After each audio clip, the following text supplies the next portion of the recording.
नमस्कार। अभी तक हमने नगर पालिका अधिनियम 2009 के अध्याय 1 से 17 अच्छे से याद कर लिए और धाराएं भी 1 से 10 तक मुझे यकीन है कि आप लोगों को याद हो गई होंगी और याद की भी हैं। अब बात करेंगे धारा 11 से 20। याद भी करेंगे, साथ में बात भी करेंगे, याद भी करेंगे। धारा 11 में लिखा हुआ है निर्वाचन नामावली के बारे में। देखिए, अब इसको याद कैसे करेंगे। इसमें देखो, धारा 11 में ऐसे 2 डंडे से बने हुए ना, तो जब निर्वाचन होते हैं, मतलब कि चुनाव होते हैं, तो लाठियाँ भिड़ जाती हैं। मतलब ऐसे होता है ना कि 2 विपक्षी पार्टी खड़ी होती है, तो इधर दूसरे विपक्ष वाले आपस में लाठियाँ ले लेके खड़े हो जाते हैं। तो इस हिसाब से आप लोग ये याद रख लीजिए कि निर्वाचन नामावली जो है धारा 11 के अंदर है। अब याद करने का तो यही तरीका है। टेंशन में आ गए तो कुछ नहीं याद होने वाला, और इतनी टफ है ये धाराएं, तो इनको थोड़े से इस तरह से याद करना पड़ेगा। ठीक है, तो जो नगर पालिकाओं के चुनाव है वो कौन करवाएगा, बताइए आप।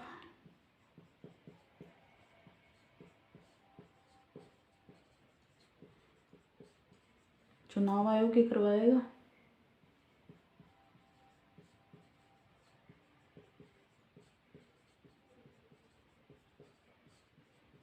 ठीक है, ये तो बात होगी कि नगर पालिकाओं के चुनाव राज्य चुनाव आयोग करवाएगा, लेकिन इसकी अधिसूचना कौन जारी करेगा। तो जो चुनाव करवाने से पहले एक अधिसूचना भी जारी होती है, वो जारी सरकार करती, राज्य सरकार करेगी। कई बार ऐसे होता है ना कि अपने गांव में और शहरों में भी कहते हैं कि भी किसी के नाम वगैरह नहीं लिखा हुआ है इसके अंदर, वोटर लिस्ट के अंदर, तो फिर आप लोग नाम लिखवा लीजिए। तो यही सब है इसके अंदर, नाम निर्वाचन नामावली में। तो नगर पालिकाओं के जो चुनाव है वो राज्य निर्वाचन चुनाव आयोग करवाएगा और अधिसूचना जारी करेगी राज्य सरकार। ठीक है, इसके अलावा अगर कोई नगर पालिका विघटित हो गई है ना, विघटित नगर पालिका हो गई है, तो उसके चुनाव 6 माह के अंदर अंदर करवाने जरूरी है। ठीक है, ये इम्पोर्टेंट है कि उसका निर्वाचन कब होगा विघटित नगर पालिका का। नगर पालिका ना लिख के मैं एनपी लिख देती हूँ। निर्वाचन 6 माह के अंदर अंदर करवाना जरूरी है। ठीक है, ये इतनी बात होगी। निर्वाचन की तो तारीख होगी, ये तय कौन करेगी, ये भी राज्य सरकार ही तय करेगी, राज्य निर्वाचन ये चुनाव आयोग की सिफारिश पर। ठीक है, कि निर्वाचन की जो तारीख, अब कोई चुनाव होना तो कब होना, कितनी तारीख को होना, तो ये डिसाइड कौन करेगा, राज्य सरकार डिसाइड करेगी। लेकिन डिसाइड ऐसे ही नहीं कर देगी, वो राज्य निर्वाचन आयोग से सिफारिश, उनकी सिफारिश के ऊपर ही, उसके बाद में जब ये राज्य निर्वाचन आयोग राज्य सरकार से सिफारिश करेगा तभी राज्य सरकार निर्वाचन की तारीख को डिसाइड करेगी। ठीक है, इसमें धारा 11 के अंदर एक बात और कही गई है कि जो ये धारा 11 राज्य सरकार है ना, कर्मचारी देगी। कौन से कर्मचारी देगी, अपन देखते हैं ना, जैसे सरकारी स्कूलों में अभी कोई चुनाव वगैरह हो रहे होते हैं या कोई जनगणना वगैरह हो रही होती है, तो उनकी ड्यूटी लगती है सरकारी टीचर्स की, तो वो वाले जो कर्मचारी है वो राज्य सरकार ये उनकी ड्यूटी लगाती है। तो ये बात जो उनकी ड्यूटी वाली बात है वो धारा 11 के अंदर लिखी हुई है। धारा 12 में लिखा हुआ है राज्य निर्वाचन आयोग के कार्यों का प्रत्यायोजन। तो ये प्रत्यायोजन क्या है, प्रत्यायोजन जो है ना, मतलब प्रत्यायोजन का मतलब है बांटना। आप इसको इस तरह से समझिए। तो राज्य निर्वाचन आयोग के कार्यों का प्रत्यायोजन, जैसे कि मतलब अपने घर में भी या फिर कोई संस्थाओं पे, बड़ी बड़ी संस्थाएं होती है, वहाँ पर भी है ना, मतलब बहुत सारे काम होते हैं। तो एक इंसान तो वो सारे काम कर नहीं सकता, उसे अपने कामों को दूसरे लोगों के साथ में बांटना पड़ता है ताकि काम कम हो जाए। जैसे कलेक्टर ही है, कलेक्टर की काफ़ी सारी भूमिकाएं होती है, कलेक्टर को बहुत सारे काम करने पड़ते हैं। तो लेकिन सारे काम वो खुद ना करके अपने नीचे के जो अधिकारी या कर्मचारी होते हैं उन लोगों को वो काम बांट देता है। तो यही बात इसमें धारा 12 में कही गई है कि राज्य निर्वाचन आयोग के कार्यों का प्रत्यायोजन किया जाएगा। अब प्रत्यायोजन किन लोगों में किया जाएगा, तो 2 लोगों में किया जाएगा, ठीक है। एक तो ये जो कार्य होंगे वो उप निर्वाचन आयुक्त को बांटा जाएगा,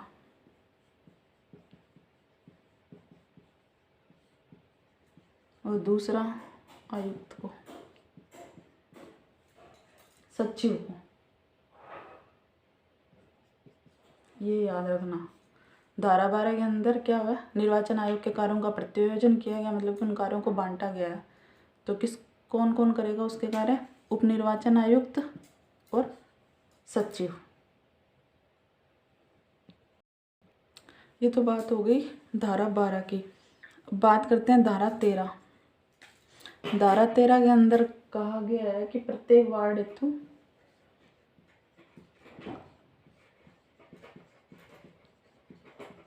नामावली तैयार की जाएगी।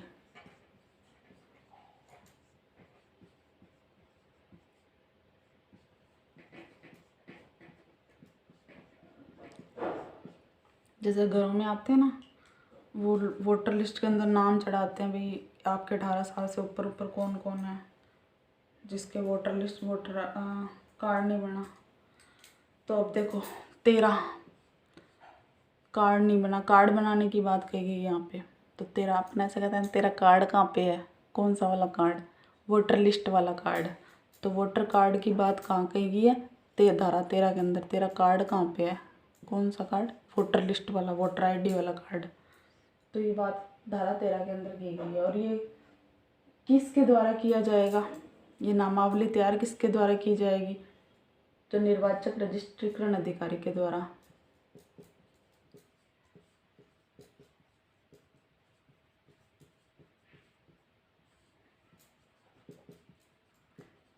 जो निर्वाचक रजिस्ट्रीकरण अधिकारी होगा ना, वो ये नामावली को तैयार करेगा।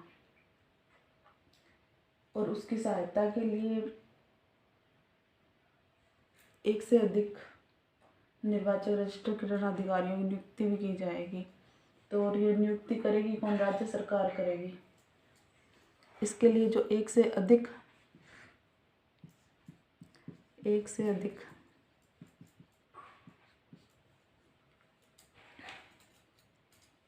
अधिकारी की नियुक्ति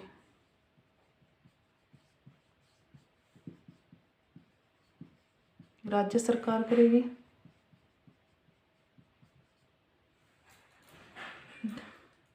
किसकी सलाह से करेगी, मतलब किसकी अनुमति के बाद करेगी, तो राज्य निर्वाचन आयोग, चुनाव आयोग जो है उसकी सलाह के बाद में करेगी।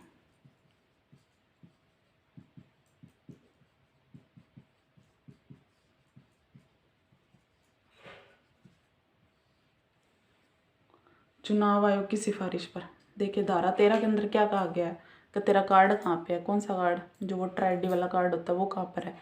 तो प्रत्येक वार्ड की नामावली तैयार की जाएगी। और ये नामावली तैयार कौन करेगा, निर्वाचक रजिस्ट्रीकरण अधिकारी करेगा।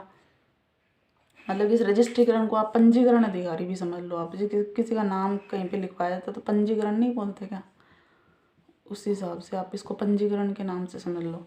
तो निर्वाचक पंजीकरण अधिकारी, तो पंजीकरण या रजिस्ट्रीकरण बात एक ही है। तो इसकी सहायता के लिए अब अकेला तो बेचारा कहाँ कहाँ जाएगा, तो इसके लिए ना और भी अधिकारियों की नियुक्ति की जा सकती है। और वो कौन करेगा, राज्य सरकार करेगी। और किसकी सिफारिश पर, चुनाव आयोग की सिफारिश पर। देखिए धारा 13 के अंदर है ना, फिर जो नामावली तैयार की जाएगी तो वो जो वोट देंगे वोटर लोग, उन लोगों के लिए की तैयार की जाएगी। तो फिर उनकी योग्यता क्या होनी चाहिए, मतलब उस नामावली के अंदर जो भी नाम लिखे जाएंगे उन लोगों की कुछ योग्यता होनी ज़रूरी है। तो वो योग्यता क्या होगी? तो उसमें कहा गया है कि धारा 13 के अंदर ही कहा गया है कि 18 वर्ष की आयु कंप्लीट करी होनी चाहिए।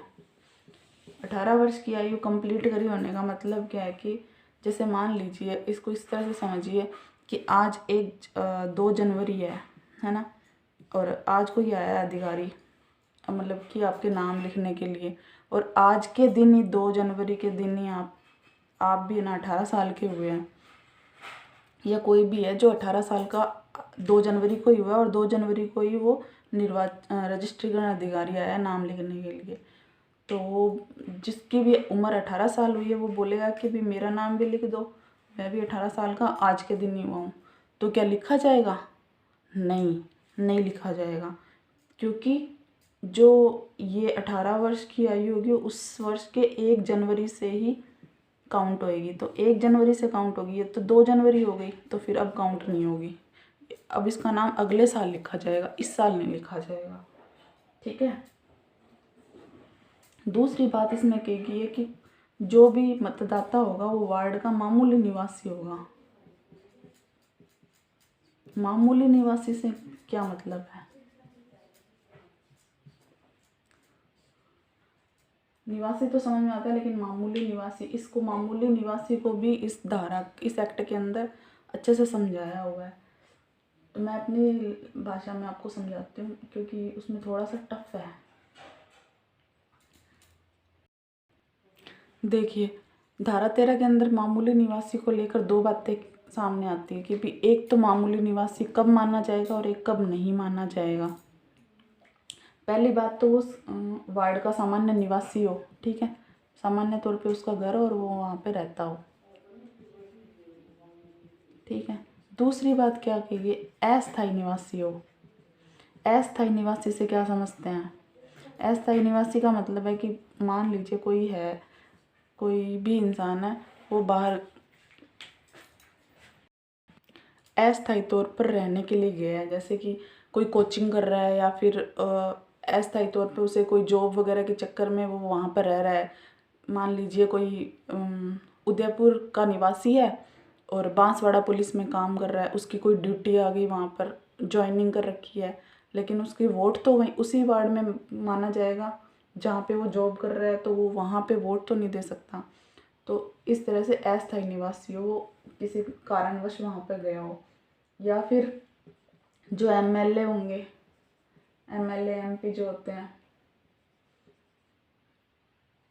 वो अपने किसी भी कर्तव्य का निर्वाहन के लिए यहाँ पर नहीं है, अपने वार्ड में नहीं है, दूसरी जगह पर है, तो जैसे संसद के अंदर है, तो वो लोग भी मामूली निवासी माने जाएंगे। और अब कौन नहीं माना जाएगा? देखिए, जिसने किसी की ज़मीन पर कब्जा कर रखा हो, ज़बरदस्ती कब्जा किया होगा, तो वो नहीं माना जाएगा, ठीक है, मामूली निवासी नहीं माना जाएगा। या फिर वो मानसिक विक्षिप्त हो,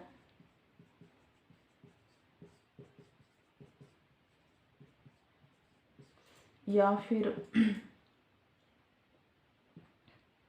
किसी होटल में रहता हो, हॉस्टल में रहता हो, या छात्रावास में रहता हो।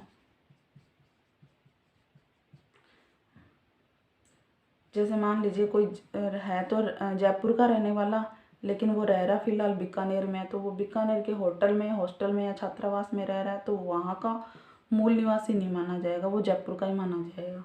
ये बात इस तरह से है, ठीक है। 1 जनवरी वाली बात मैंने आपको बताई थी कि भी 1 जनवरी से ही काउंट होएगा आपके 18 साल की जो आयु होगी। ये है धारा 13 के अंदर। इसके अंदर एक बात और भी कही गई है, जैसे कोई भी व्यक्ति है वो 1 से अधिक वार्डों के अंदर ना मतदान नहीं दे सकेगा, ना ही वो निर्वाचक नामावली के अंदर शामिल हो सकेगा, जो 1 से अधिक के अंदर नहीं शामिल हो सकेगा। अब बात करते हैं धारा 14 की। धारा 14 के अंदर निर्वाचक नामावली के अंदर जो निर्हरताएँ लिखी गई हैं, मतलब कि अयोग्यताएँ, अब 14 के अंदर अयोग्यता, जैसे 6 से 14 साल के बच्चों वाला उदाहरण देना चाहूँगी। 6 से 14 साल के बच्चों को की शिक्षा के योग्य तो सरकार ने भी समझ रखा है, लेकिन 14 साल के बाद में अयोग्य मतलब कि नहीं समझ रखा। हम इस हिसाब सिर्फ याद करने के हिसाब से बता रही हूँ, इसको अदर वे में मत लीजिएगा। तो 14 साल के बाद में उसको मतलब कि इतना योग्य नहीं समझ रखा कि भी बच्चा खुद भी अपना पढ़ सकता है, कमा सकता है, इस तरह से तो सरकार उसका खर्चा नहीं निर्वहन करती। तो वो निर्भरता की बात आती है, तो धारा 14 के अंदर हम निर्भरता पढ़ेंगे, निर्भरता को याद रखेंगे। किस बात की निर्भरता? कि जो निर्वाचक कार्ड था, निर्वाचन नामावली है, उसके अंदर उसमें उसका नाम क्यों नहीं लिखा जाएगा, उसके क्यों निर्भरता, उसकी निर्भरता या अयोग्यता क्यों है। ठीक है, पहली बात तो भारत का नागरिक ना हो।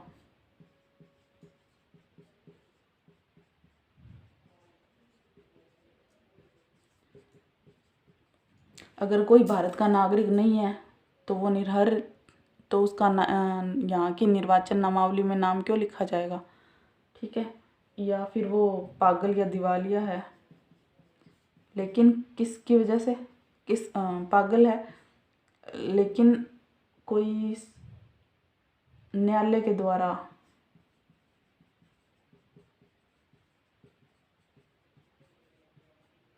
घोषित होना जरूरी है।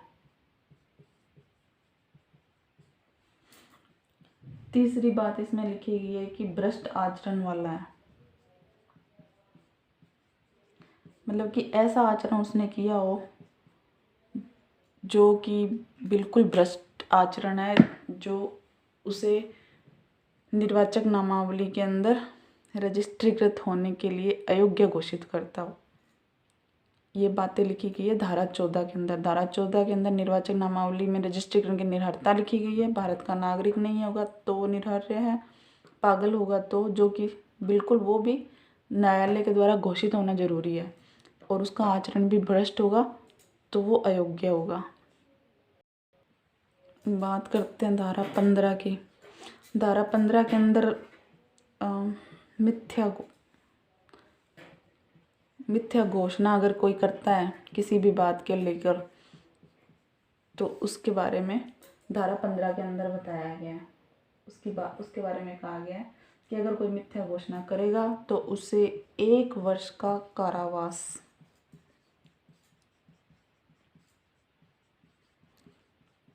और जुर्माना कितना होगा? जुर्माना होगा 2-5 हज़ार का, 2,000 या 5,000। तो अपन बोलते हैं ना अक्सर 2-5 हज़ार रुपये की तो बात है, 2-5 हज़ार का उसको जुर्माना लगेगा अगर उसने मिथ्या घोषणा की है किसी भी बात को लेके। बात करते हैं धारा 16 की। धारा 16 बात करती है मुख्य निर्वाचन अधिकारी के बारे में।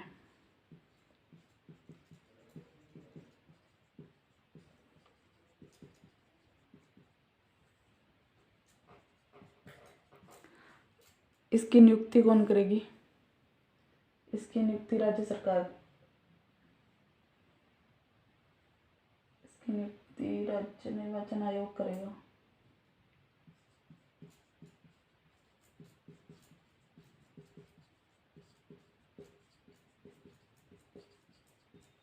राज्य सरकार के परामर्श पर।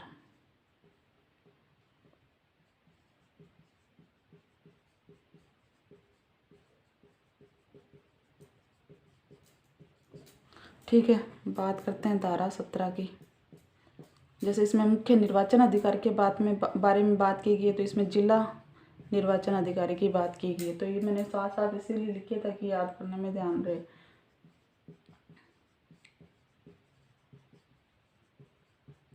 ये भी सेम ही है कि राज्य निर्वाचन आयोग राज्य सरकार के परामर्श पे करेगा। धारा 16 के अंदर मुख्य निर्वाचन अधिकारी की बात की गई है और धारा 17 के अंदर जिला निर्वाचन अधिकारी की बात की गई है।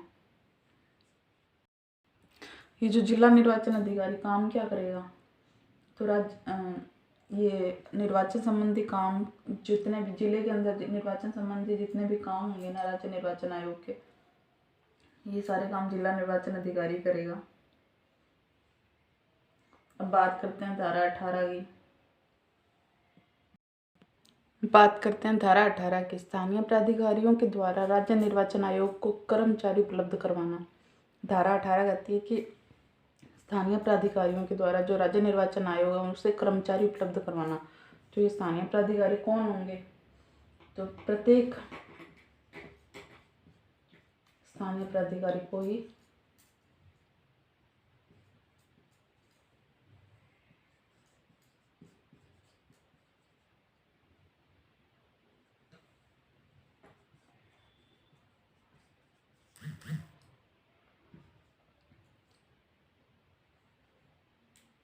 और इसके अलावा होंगे ऐसी संस्था उपक्रम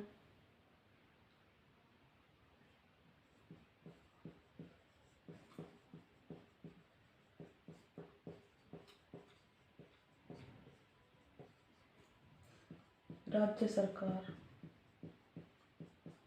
द्वारा प्रत्यक्ष या अप्रत्यक्ष निधि से वित्त पोषित हो।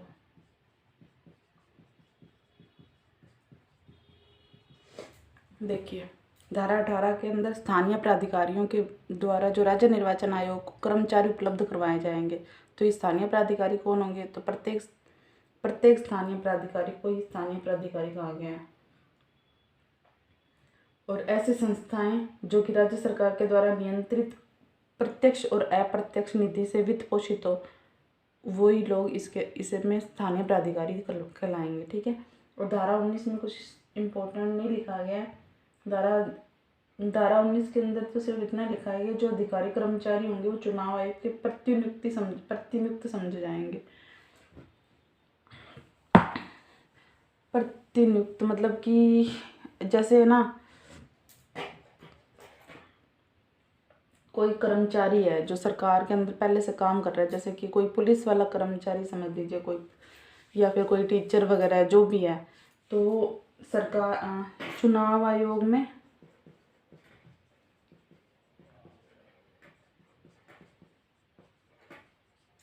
प्रतिनियुक्ति पर समझे जाएंगे। कर्मचारी जैसे कि ना मैं बताऊं आपको,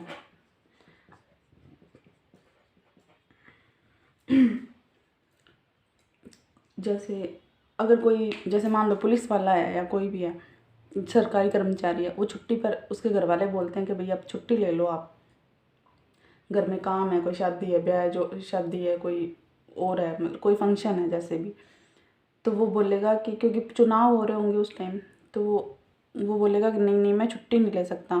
वही बात है, देखो, नो मैं छुट्टी नहीं ले सकता। क्यों नहीं ले सकते?